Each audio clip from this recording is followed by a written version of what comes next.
So this morning I'm going to preach about politics, and more specifically the issues before us on voting day this coming November 8th.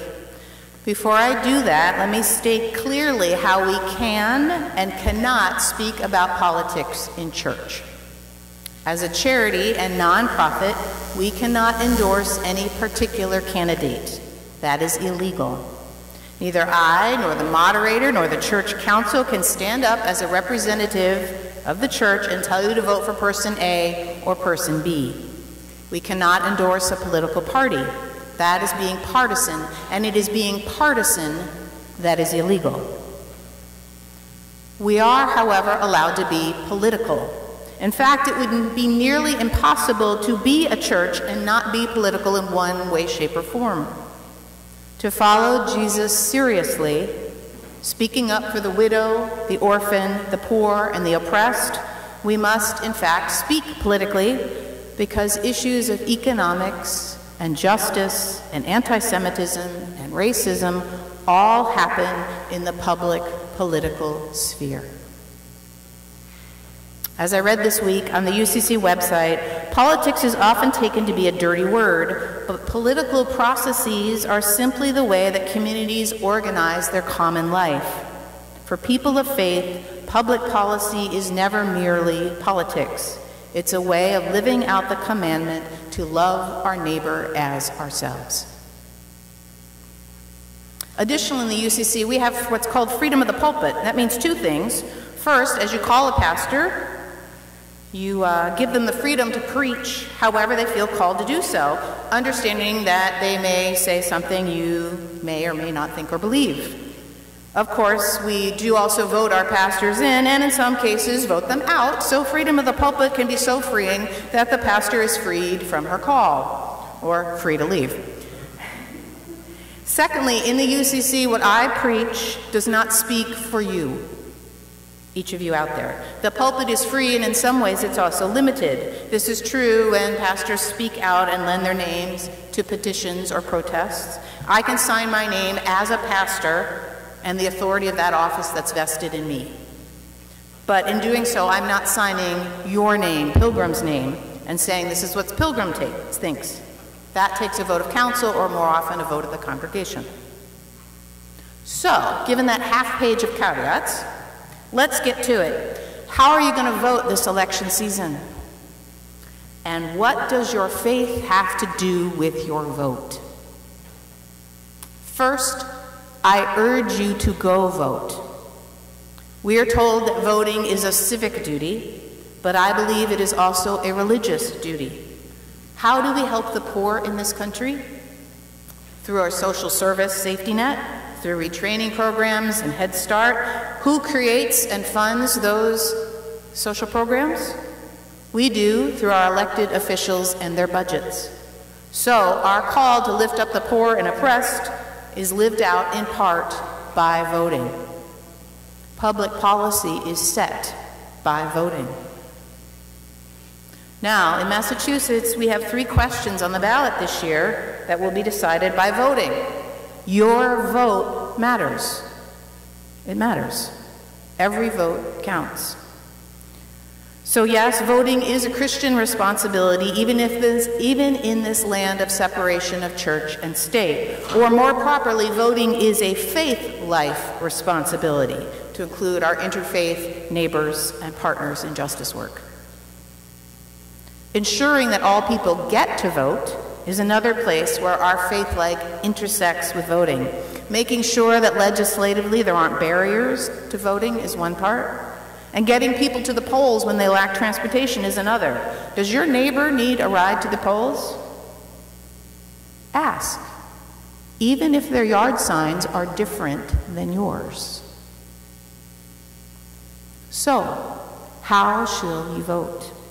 What drives your decision about what candidates to vote for or how to vote on the questions? Our faith. Our faith leads us to make decisions on all kinds of things: what to buy, whether to put solar panels on our house, how to relate to our cranky boss and our lonely neighbor. Our faith also leads us out on how to vote. We believe as a church in a world that values all people. works for equality for all, seeks economic fairness, looks to protect the vulnerable, and seeks peace. And this means, perhaps most challengingly, that to vote faithfully, meaning to vote loving our neighbor as ourselves, that we might vote against our own self-interest. I remember having a discussion with my mom many years back, and my mom is quite comfortable, retired, and she's that way, having lived a very frugal life and being lucky and well-educated. And we were talking about how to vote, and she said she was going to vote for the candidate that it would in fact raise her own personal taxes. She was going to vote for the person that would ensure that she paid more and did not receive anything more. Because, she said, those extra taxes were going to pay for things like better health access for the poor and universal kindergarten. My mom doesn't have any kindergartners at home, and her health insurance is just fine. But her faith, her belief that Jesus calls us to love our neighbor as self, to provide for the neighbor as we are provided for, led her to vote against what made financial sense to her personally. So when we look at our ballot with the eyes of faith, we may see it very differently than with eyes that are seeking to vote for what is good for me.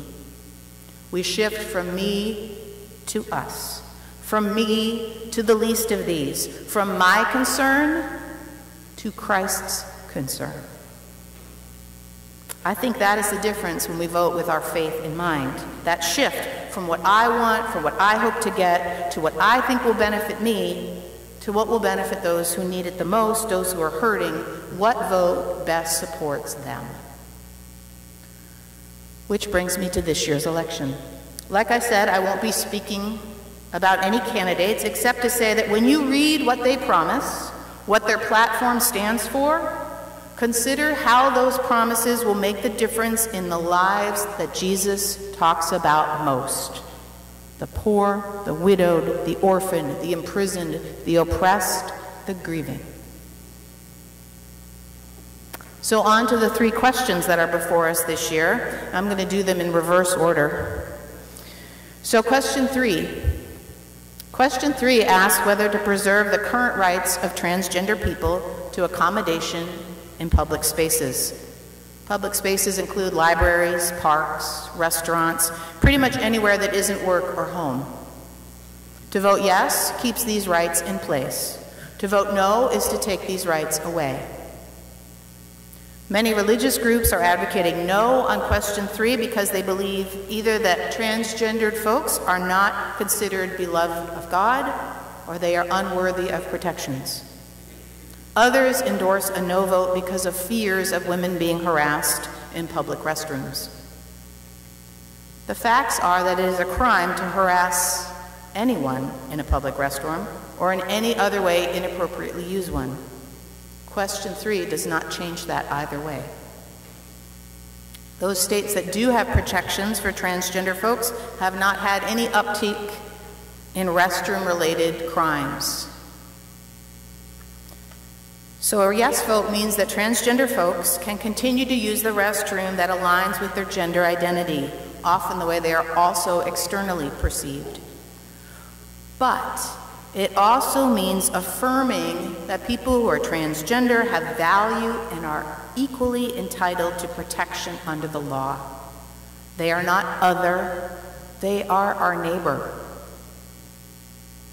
As an open and affirming church, one that welcomes and affirms transgender individuals as part of the family of God and included in the life of this church, Pilgrim seeks, as faithful people, to stand with our transgender brothers and sisters, to protect them as one of the most vulnerable populations in the United States. This is definitely who Jesus is talking about when he talks about protecting the oppressed. For me then, my faith leads me to vote yes on question 3, a vote of solidarity, a vote to love my neighbor as myself, to see my neighbor as one equally created in the image of God.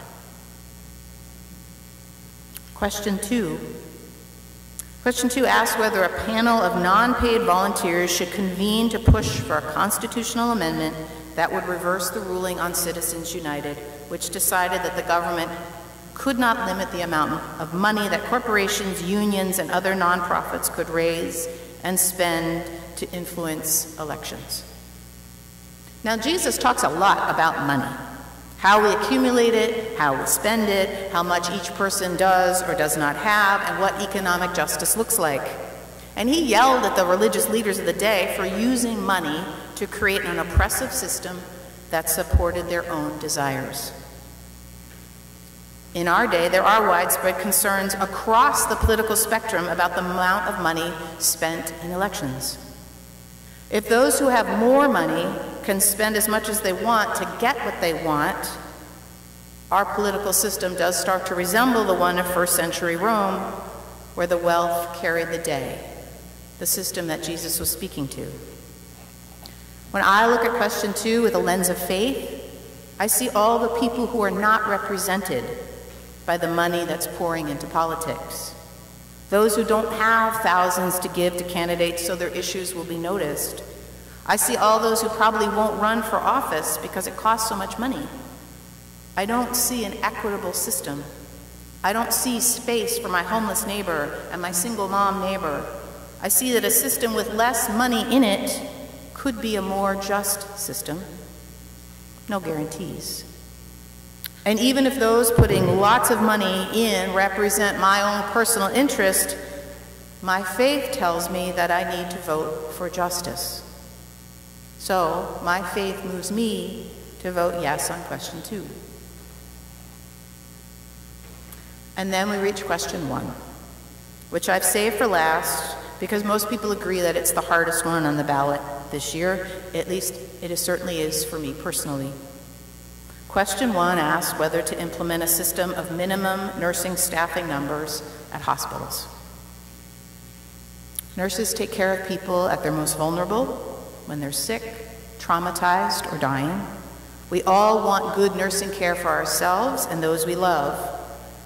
Jesus asks us to prioritize good nursing care for everyone, our neighbor as much as ourselves, and to care for our neighbors who are nurses. Nurses with fewer patients potentially can offer better care to those patients. Hospitals that are the most crowded now, and particularly psychiatric hospitals and those that serve the poorer areas, might be most impacted by this change, and fewer people could be admitted and served. Potentially more people will be left with nowhere to go. So how does my faith help me decide on question 1? I have read widely. I've looked at the endorsements for both sides. I've looked at the results of a similar measure that passed in California 20 years ago. I've read articles by people I trust in journalism. I've heard from nurses in the field. I've reflected, and I've listened, and I've prayed. In our last hymn, it says, if you turn to Jesus for knowledge, you'll get it. Well, I am still waiting. I stand here conflicted. Like much of Massachusetts, like the evenly divided polls, I see people trying to protect the good on both sides. Different goods, to be sure, but good. I see people who are frustrated with trying to change the system, and people struggling to live within the fractured healthcare system that we have. In some ways, it's a much bigger question we're wrestling with. We just have this small question on the ballot that's trying to chip away at it.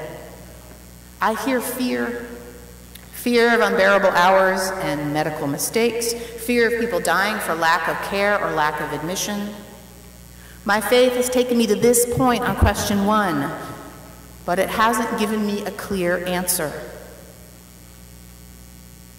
But it has given me something else. It has given me compassion. And that's what I want to close with today. We all know that we live in an unbearably divided political climate right now. Hate and lies are everywhere. The risk of Thanksgiving dinner has gone from having a bellyache because you ate too much turkey to having a heartache because you had such a horrible fight with your relatives. And as we've seen this past week, Hate rhetoric leads to hate speech, which leads to acts of hate, which leads to 11 people dead while worshiping peacefully on a Saturday morning. We cannot hate our way out of this mess. We can't spend our way out of this. Compassion is the only way forward. To love our neighbors as ourselves, our Democrat neighbor, our Republican neighbor, our Libertarian neighbor, our Socialist neighbor, to listen respectfully to all, and to stand up and protest when the line is crossed from disagreement on issues to hate against people. We can and we should speak up for the marginalized. We can and we should vote for people and policies that reach out to the less able and the less wealthy and those who just have less. That is a clear mandate from our faith. But we are called to do it in a civil way. We can do it loudly, but civilly, with a civil voice, without demonizing the other side, no matter how much we disagree. So, friends, go vote. Vote with your faith in mind. Vote with your neighbor in mind. All your neighbors, not just the literal one next door. Take your neighbor to the polls if they need a ride. And speak without hate, even without those terrible political jokes that we tell each other in our own in-circles. Abraham Lincoln, past president, who certainly lived through a time of hate, said, "Always vote for principle. Though you may vote alone, and you may cherish the sweetest reflection that your vote is never lost." Through Jesus Christ, who makes us one and walks with us on this difficult way. Amen.